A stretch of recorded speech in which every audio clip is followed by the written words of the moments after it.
Here we go. This is Explaining Stuff to Sean, part 2.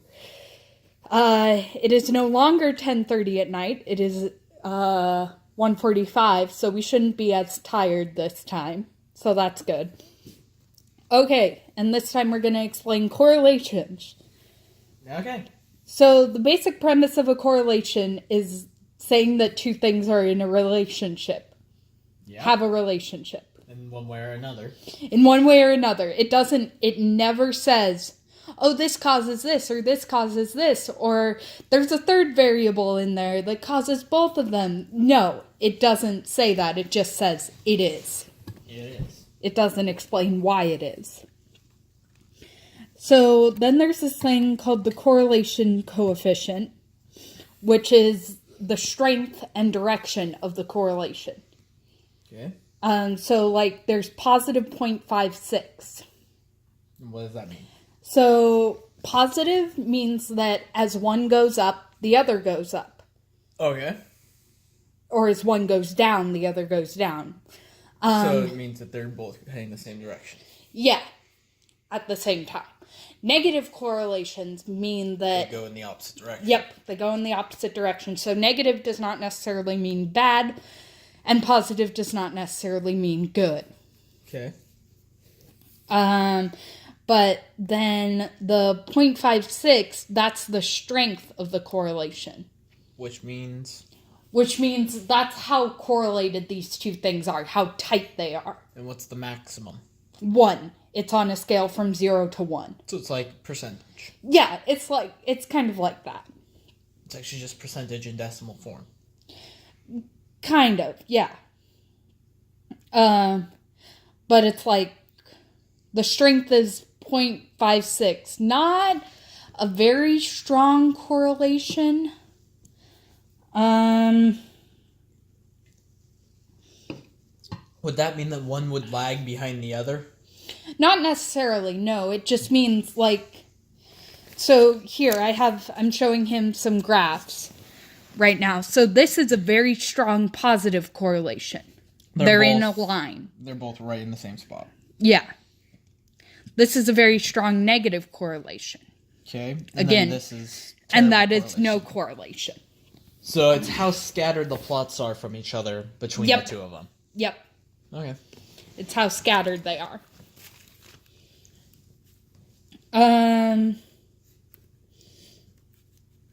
And you always want to look at the scatter plot when you're looking at correlations, for reasons I will explain later. But you always want to look at the scatter plot.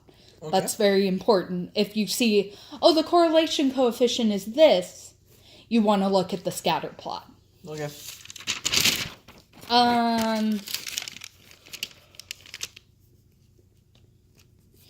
Okay, so this one is kind of interesting. It's called R as coefficient of determination. Okay. So R squared can be considered a measure of effect size. Okay. Which is how big of an impact does something have. To something else? It's it's a practical measure. So there's significance, which is statistical significance, which is hey, does this make a difference or not, statistically speaking? Okay. Effect size is practically how big of a difference does it make. Okay. And R squared specifically looks at the proportion, so it looks at how much of X is caused by Y. Okay.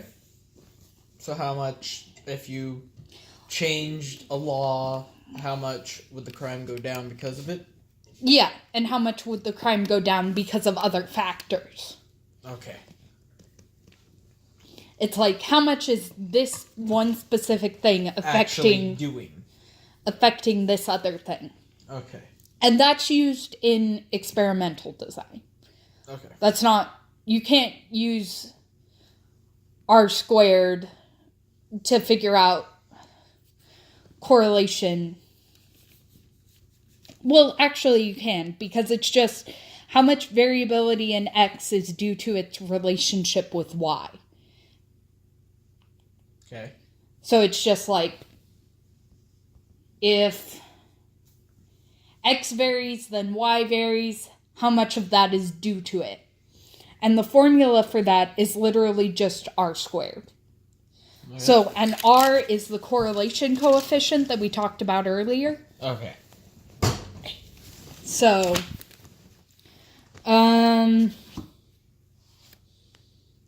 yeah, and R squared is the percentage of what is accounted for in its relationship with Y, X and Y, how related they are, basically, Okay.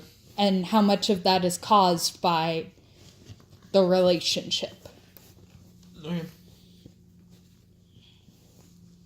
Well, not caused by, but accounted for Okay. by its relationship. Reporting R squared in APA format, you don't worry about that. You're not interested in that. Okay. And then correlational fallacies, which are really fun. I enjoy these a lot. Okay. First of all, correlation does not equal causation. So the correlation between two things does not equal the effects of what happens? No, it means correlation does not mean that A causes B. It just means that A is related to B. Okay. Or B causes A. It doesn't mean that either one causes one another. Just So means that they're you'll related see, in some like, way. yeah, they're just related in some way.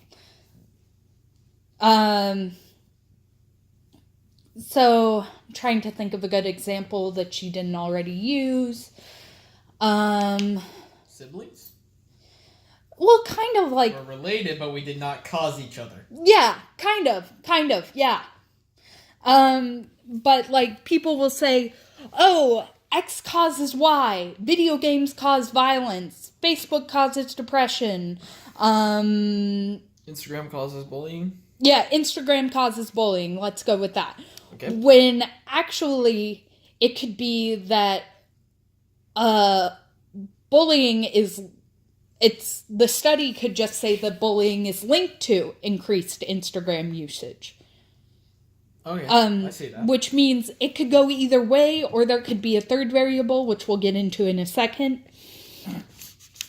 But just because two things are related does not mean that one causes one another.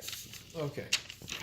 So just because it appears that bullying and Instagram are in some way related, like kids that are bullied and kids that bully have a higher tendency to be on Instagram, does not necessarily mean that Instagram causes higher levels of bullying, or bullying causes higher level of Instagram usage.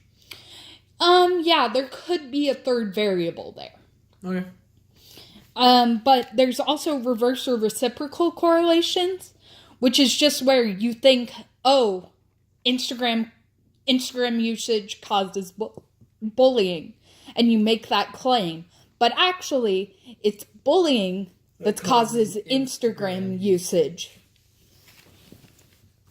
And a good example of reciprocal correlations that I think would really relate to you, so I'm going to use it even though it's her example because I think it really relates to you, Okay.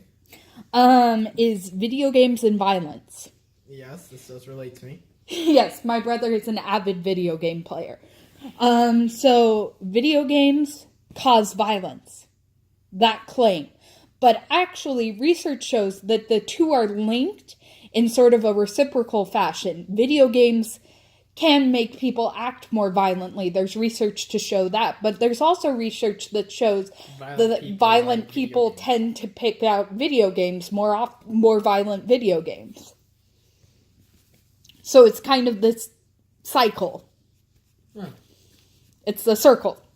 See? The circle of life. Not quite. Not quite, no. Then there's also a third variable, where we think A causes B, but it's actually C causing A and B. Both to occur. And this is... So, let's say, The dogs get in a fight. Can we continue with the video game violence thing? And then say the C variable is a poor home life. Causes kids to both try and bring others down with them to the level they're on by making their lives miserable as well. And also they're looking for an escape, which is why they go to video games. That could work. Yeah, that could definitely be a factor. Although I don't think it's a factor in your case. Nope. But they're, and especially with human behavior, because human behavior is so complex, there's almost always a third variable. Not necessarily that is like huge, but there's almost always... Mom. Just don't worry about it for right now. Okay, sorry, Mom was calling. So, let's say Shadow, Cooper, and Moose get into a fight. Okay. And all we see is Shadow and Moose fighting.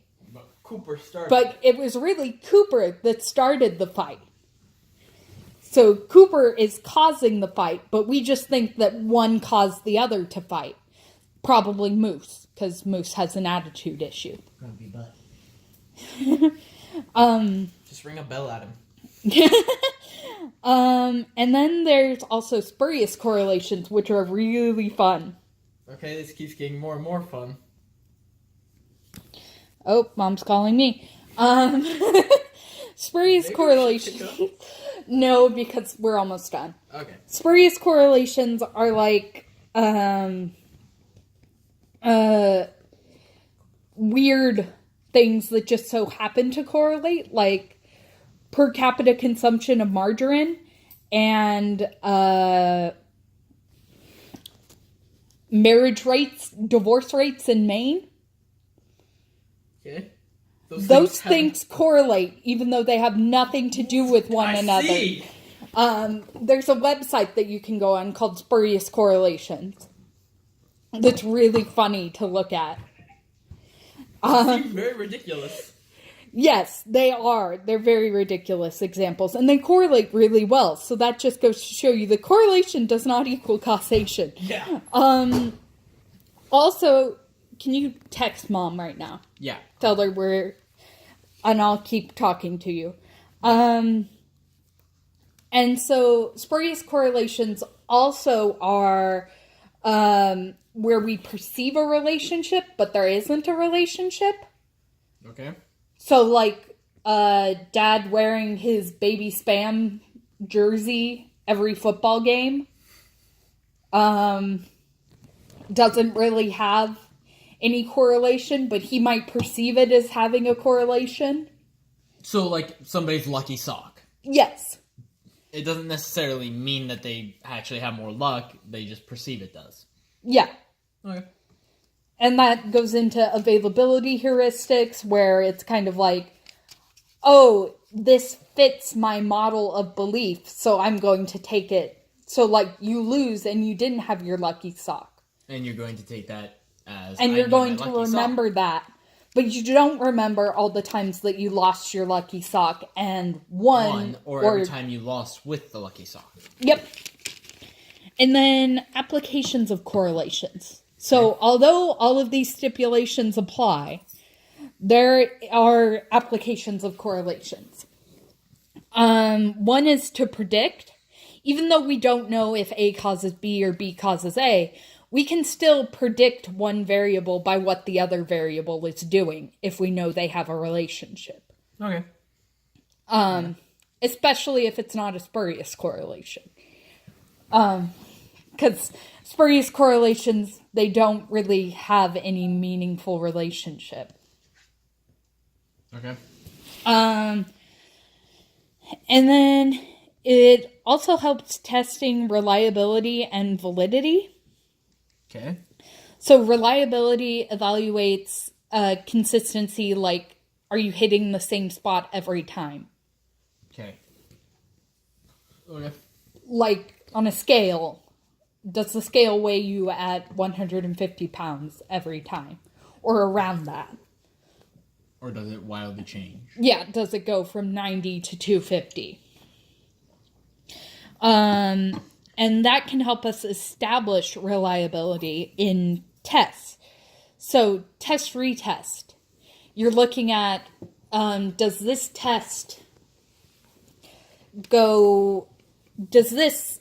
when you look at test retest, you're looking at, you take a test at time 1, and then you take a test a little bit later, and the tests should correlate highly with each other if you have test retest reliability. Okay. That's if you're testing a stable variable only. Oh, yeah.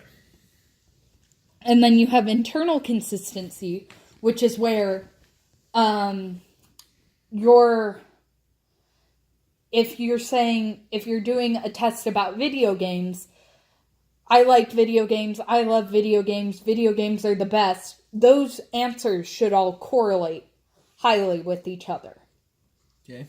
Those should all be either you love video games, you're ambivalent about them, or you hate video games. But those answers should all be relatively close together. Okay. And then iterator is where you have two people looking at the same scenario, and their answers need to correlate highly with each other. Okay. And then there's also validity, which validity evaluates if something is measuring what it's supposed to be measuring. Okay. So, like, it's, are you hitting the bullseye each time? So reliability is, we know we're hitting the same spot on the dartboard each time. But validity is, are you hitting the bullseye each time? And so then predictive validity is if you're trying to see if X correlates with Y, you want to see if we test someone on X, will Y follow? Okay. If we test someone on X, will it correlate highly with their test scores on Y? Okay. So if we test a dog on their badness level, Okay. like Cooper, we can use predictive validity to see if he's willing to bite people, their willingness to bite people. Okay. So, and we want that to correlate. I see. Yeah. And then there's construct validity, which is, there's convergent validity where it's like, does depression correlate with, anxiety? It's testing how much of a correlation, like, you don't want a measure that measures exactly the same for depression and anxiety, because then the measure would be not testing depression, it'd be testing anxiety. Well, you couldn't tell if it was testing depression or anxiety, because people who are anxious and people who are depressed score the same way on this test. Yeah.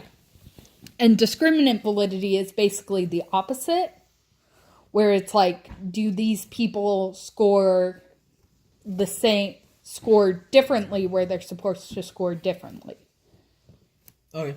So there should be some overlap between depression and anxiety, but there should be like almost no overlap between depression and happiness. Yeah. Yeah, it kind of makes intuitive sense, but have to explain that. And so correlations are used to figure out, is this test reliable and valid? Okay. And then also the correlations can be used to evaluate theories. Because like in psychology, you'll have an interrelated concepts. This is supposed to correlate with this, and this is supposed to correlate with this. And the correlation should fit. This is supposed to positively correlate with this, and this is supposed to negatively correlate with this. So those correlations, when you test them, should fit. the model. Okay. And then strengths and weaknesses of correlations. So some of the strengths of correlations are that you can, like if you, as I just said, if you have a working idea, you can go out and get some correlational data to help support your idea, and then you should follow it up with experimental. But you can start out by doing correlational. Okay. Also, correlations work for when we can't manipulate variables, like with abuse or sexual assault or things like that. Really bad things that it would be an ethical nightmare to manipulate. Yeah. Like, you can't just say, okay, this dog is going to get hit 5 times a day, and this dog is going to get hit 3 times a day, and this dog is not going to get hit at all. Which one turns out the best? Which one turns out the best? No.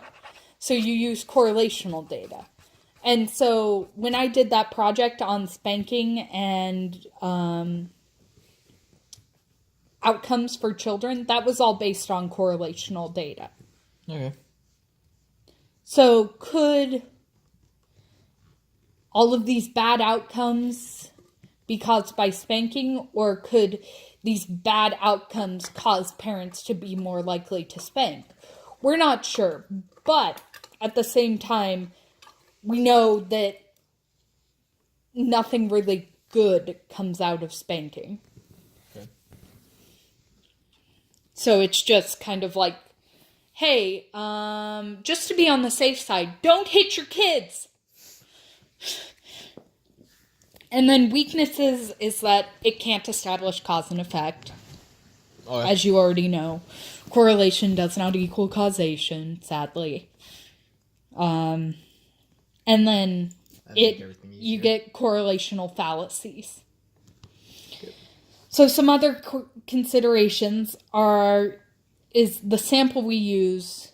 The measures can bottom out, where people will answer 0.0000 on a measurement of like violence.